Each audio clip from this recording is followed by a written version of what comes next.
Welcome to another edition of Pro Paintball Weekly Face the Money. And as you can see, sitting right next to me is the legendary Ryan Greenspan from Team Dynasty. Ryan, thanks for hanging out with us. Hey, absolutely, my man. Thanks for having me. Beautiful. I'm glad we could fit you in the studio here, a little tight quarters here. But let's get right into it, Ryan. I think a lot of people, again, still have a lot of questions, especially on the cusp of Huntington Beach next week. Yeah. So let's get right to it. Is Dynasty set to win 5 in a row? Here are my fingers, and they are crossed. We're definitely ready for it. I mean, last season was a shaky one. It was a rough one, and we still pulled it around and pulled it out. Has left the team, so that's one back guy anchor that we're going to be missing.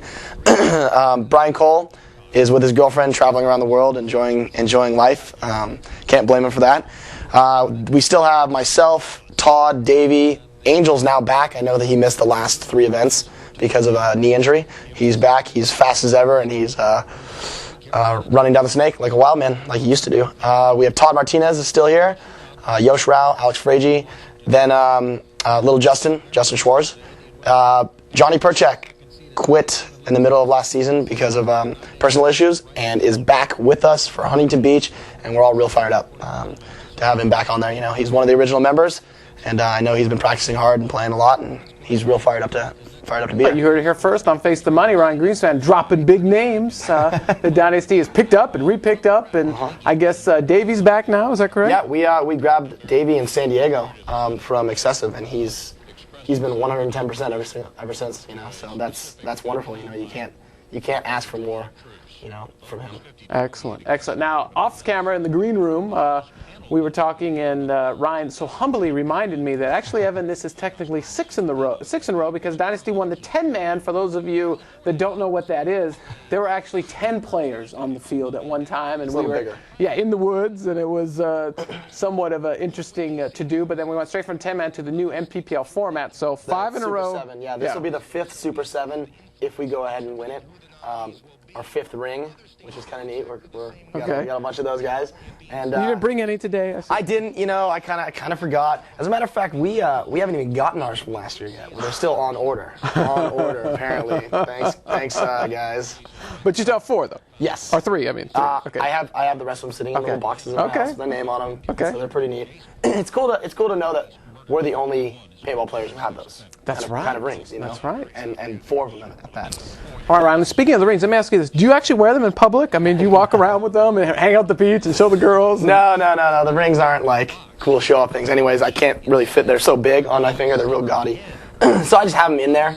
I have worn them out to the like the NPPL functions.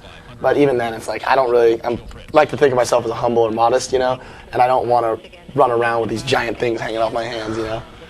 That, and God forbid if I actually just accidentally one slipped off my fingers, because like I said, they're pretty big. Yeah. You know. Okay. Moving on, next question. Let me ask you this. I think a lot of people want to know, as we on the eve again of Huntington Beach 07 coming up next week, and I think the big question I'd like to know is from a player and from a team of your caliber's perspective.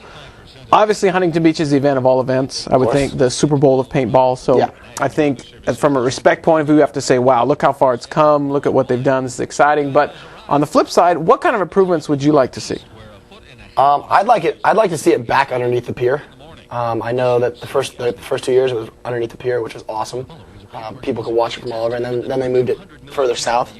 I like the pier vibe myself because it's so much closer to Main Street and everything. Oh yeah. I hear they're getting new turf. Again, I'm going to cross my fingers and hope that they selected the proper turf and they tested it out. Unlike the PSP, who it was a little slippery to say the least. So I'm hoping for good turf. They added a whole bunch of bunkers. Maybe they're going to take those away. I'd like to see them without 50 bunkers on the field or something. Takes a lot of the strategy away. There's so many bunkers, but I mean, other than that, I mean, the NPPL is pretty much firing on all cylinders the majority of the time. If they increase the prize money. It all comes down to money, doesn't it? Not all of it, but you know, and like I said, we didn't do incredibly well last year, so we didn't really get to dabble in all the prize money things. You know, however, I'm sure that as all teams can agree, you know, that it would be nice to, you know, be able to offset some of those costs that we have. Okay.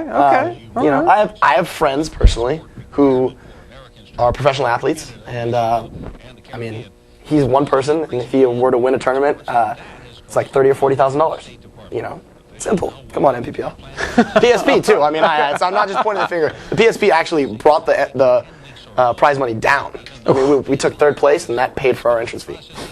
Come on. Okay. Okay. Ryan wants to see the dollars, and I understand. Again, But there were other things. Okay. Like, the turf and. Okay. I got you. So we're getting there. All right. Let's move on here. I know another. I think a lot of rumor stuff and going on. I know with you guys being the beneficiary and also the on the flip side too, players have gone back and forth. This whole excessive deal, I'd love to get your perspective because I know some of those players went and came back and all that whole thing. So this year is excessive for real, or what's going on, or what's your take? I would like to think that they would be. That team was built to compete against us. Yes. And to compete on the top level.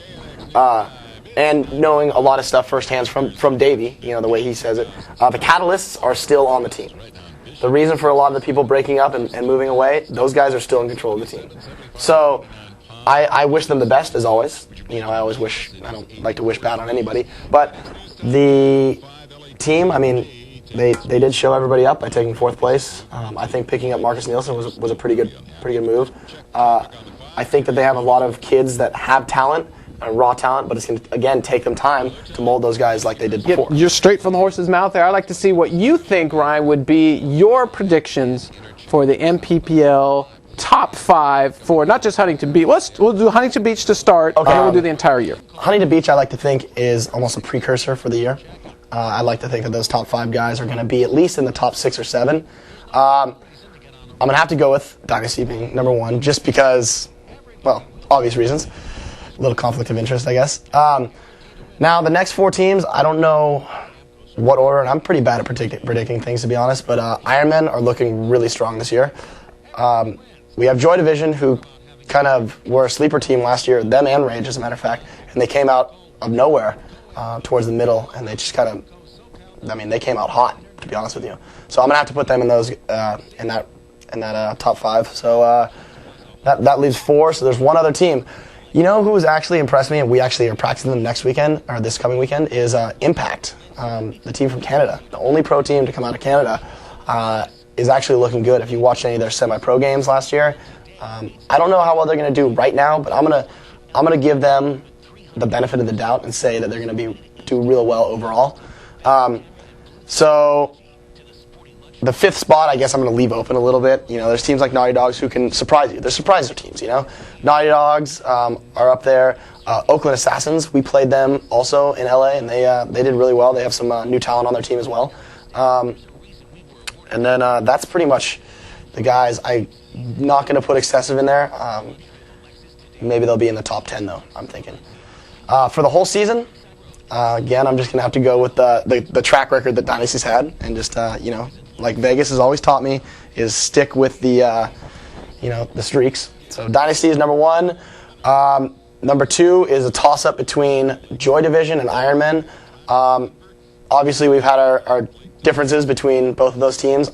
I would personally rather have Ironmen on top, just because Joy Division is a little too arrogant for me.